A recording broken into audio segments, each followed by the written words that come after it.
છેલ્લો અને પાંચમો મુદ્દો અમદાવાદમાં મિશન મિલિનેટરીના લીરેલીરા ઉડ્યા. શહેરના વિવિધ વિસ્તારોમાં હોર્ડિંગ્સ માટે મોટા વૃક્ષોનું ખુલ્લેઆમ નિકંદન થતું હોવાનો આરોપ કરવામાં આવ્યો છે. રાત્રે ગેરકાયદેસર વાહન લાવી એએમસી લખીને વૃક્ષો કાપવામાં આવે છે અને ટ્રીમિંગના નામે રસ્તા વચ્ચેના વૃક્ષોને મોટા થવા જ નથી દેવાતા. સ્થાનિકો અને પર્યાવરણ પ્રેમીઓનો આક્ષેપ છે કે એએમસીની એજન્સીઓ અને તેમના માલિકોની મિલીભગતથી કંપનીઓ મોટી સંખ્યામાં વૃક્ષો કાપી 3000 રૂપિયા ફી લઈને જાહેરાત હોર્ડિંગ્સ માટે જગ્યા તૈયાર કરે છે. જો એએમસીના અધિકારીઓ તથા બગીચા વિભાગ આ કામગીરી પર ધ્યાન રાખતા હોત તો હોર્ડિંગ લગાવતી કંપનીઓને વૃક્ષ કાપવાની પરવાનગી કોણે અને કેમ આપી? શું શહેરની હરિયાળી માત્ર કાગળ પરનો દાવો છે? કેમ તંત્ર ખુલ્લા નિકંદન પર નજર રાખી શકતું નથી? અને કેમ હવે નિકંદન કરવામાં આવી રહ્યું છે અને હવે તંત્ર પણ કહી રહ્યું છે કે મિલિયન્સ ટ્રી હવે અમદાવાદમાં વાવવામાં આવશે? જે પ્રકારના પોલ્યુશન અમદાવાદ શહેરમાં વધી રહ્યું છે ને તેના કારણે જ હવે વૃક્ષ વાવવાનું આ નવું એક જે મિલિયન ટ્રીનું જે યોજના હતી તેને લાગુ કરવામાં આવી હતી ને છતાં પણ કોઈ પણ પ્રકારની કાર્યવાહી કરવામાં આવતી નથી અને જેમ ફાવે તેમ હવે વૃક્ષોનું નિકંદન થઈ રહ્યું છે. ત્યારે આપણી સાથે સામાજિક અગ્રણી અનિલ દાફડા જોડાઈ ગયા છે. અનિલભાઈ, હોર્ડિંગ્સના નામે વૃક્ષોની બલિ ચડાવવામાં આવી રહી છે, શું કહેશો? જી, આ સાચી વાત છે. અમદાવાદ મ્યુનિસિપલ કોર્પોરેશન મોટા મોટા દાવાઓ કરે છે પર્યાવરણ બચાવવાના, વૃક્ષો વાવવાના, ઓક્સિજન પ્લાન્ટો નાખવાના, ઓક્સિજનો વધારવા માટેના જે પ્રયાસો કરવાના, જે ફક્ત અને ફક્ત જે ફોટોગ્રાફી કરતા હોય છે.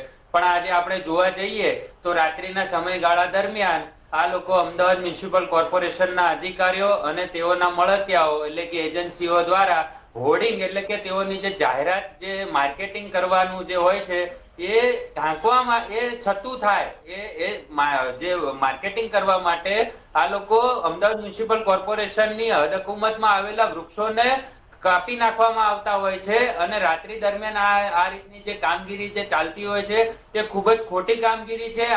આના લીધે અમદાવાદ શહેરમાં આજે આપણે જોવા જઈએ તો એક્યુઆઈ હવા ઝેરી બની ગઈ છે. એક્યુઆઈ નો પારો જે છે એ 300 ની પાર થઈ ગયો છે. આ લોકોને તેમ છતાંય શરમ નથી આવતી. આ વાત ખૂબ જ વિચારવા જેવી બાબત છે. અનિલભાઈ, કહેવામાં આવે છે કે અમદાવાદમાં રાત્રે પેટ્રોલિંગ થાય છે, પોલીસ પેટ્રોલિંગ, તો પોલીસને શું આ નથી દેખાતું કે હવે વૃક્ષોને કાપવામાં આવી રહ્યા છે? પોલીસને તો તંત્રને તો ખબર જ હશે કે હવે વૃક્ષોને કાપવામાં નથી આવવાના, તો પણ હવે કેમ આવી પ્રકારની ઘટનાઓ થઈ રહી છે? પોલીસ જ્યારે પેટ્રોલિંગમાં હોય છે અને જ્યારે તે લોકોને આ રીતના દ્રશ્યો દેખાતા હોય તો તે લોકોએ પણ આ બાબતે તે લોકોને ટક્કર કરવી જોઈએ કે તમે કોની પરવાનગીથી આ વૃક્ષોને કાપી રહ્યા છો. પરંતુ ક્યાંય એવું દેખાતું નથી. આ તંત્ર જાણે આંધળું બહેરું થઈ ગયું હોય તે રીતની પરિસ્થિતિ છે. આજે અમદાવાદ શહેરના લોકો દિલ્હીમાં જે રીતનું અત્યારે પર્યાવરણ જે વાતાવરણ જે હવા જે પ્રદૂષિત થઈ ગઈ છે, અમદાવાદનું પણ નામ હવે લિસ્ટમાં આવી ગયું છે. અમદાવાદના લોકોને માસ્ક પહેરી અને બહાર નીકળવાની પરિસ્થિતિ ઊભી થઈ ગઈ છે. અનિલભાઈ, જે હોર્ડિંગ્સ લગાવવામાં આવી રહ્યા છે, જે કોન્ટ્રાક્ટરો છે, તો તે લોકોની સાથે શું એમસીના સત્તાધીશોની મિલીભગત છે? સીધું સ્પષ્ટ દેખાય છે બેન કે આજે એ લોકોના હોર્ડિંગ એટલે કે જે માર્કેટિંગ કરવા માટે જે લોકોને પૈસા મળતા હોય છે, જે એજન્સીઓ પાસેથી જે માર્કેટિંગ કરનાર વ્યક્તિઓ હોય છે તે લોકો પાસેથી જે લોકોને રૂપિયા ઉઘરાવાના હોય છે, આ રૂપિયાની લાલચ રાખી અને એ લોકો જે વૃક્ષો જે વધી ગયા હોય છે અને આ લોકોના હોર્ડિંગ દેખાતા નથી, માર્કેટિંગ થતું નથી, એ વસ્તુને ધ્યાનમાં રાખી અને આ લોકો વૃક્ષોને કાપી નાખે છે. આ કેટલી હદનું યોગ્ય કહેવાય? અરે ભાઈ, એક તરફ પોલ્યુશન વધી રહ્યું છે ને બીજી તરફ ઝાડ કાપવામાં આવી રહ્યા છે, શું કહેશો? હા, એ જ કહેવા માંગુ છું કે એક સાઈડ અત્યારે જે વાતાવરણ જે શુદ્ધ કરવાની વાતો હોય અમદાવાદ મ્યુનિસિપલ કોર્પોરેશન તેમાં તો નિષ્ફળ જ જઈ રહ્યું છે. દિવસે ને દિવસે એક્યુઆઈ નો પારો 300 ની વધુ પાર થઈ રહ્યો છે અને આ જે હવા જે પ્રદૂષિત થઈ રહી છે તેને નિયંત્રિત કરવી જોઈએ તેવું આ લોકોનું કોઈ વ્યવસ્થા ઊભી કરવી જોઈએ, તે કરવું નથી. અને ઉપરથી જે આ વૃક્ષો જે છે તે લોકોને કાપી નાખે છે.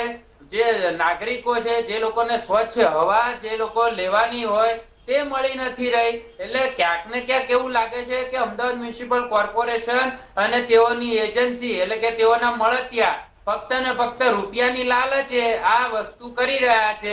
કે આનાથી કેવું થવાનું છે બેન કે ભવિષ્યની અંદર નાગરિકોને આ વસ્તુનો સામનો કરવો પડશે. ઝેરી શ્વાસ જે લોકો ગ્રહણ કરી રહ્યા છે વધુ ને વધુ બીમારીનો ભોગ બનશે અને જાણે આ લોકો નાગરિકોને મારી જ નાખવા ઉભા થયા હોય તે રીતના આ લોકોના કાવતરા હોય છે અને વાતાવરણ પેદા કરતા હોય છે. જી બિલકુલ અનિલભાઈ, જોડાવા બદલ આપનો આભાર. Thank you.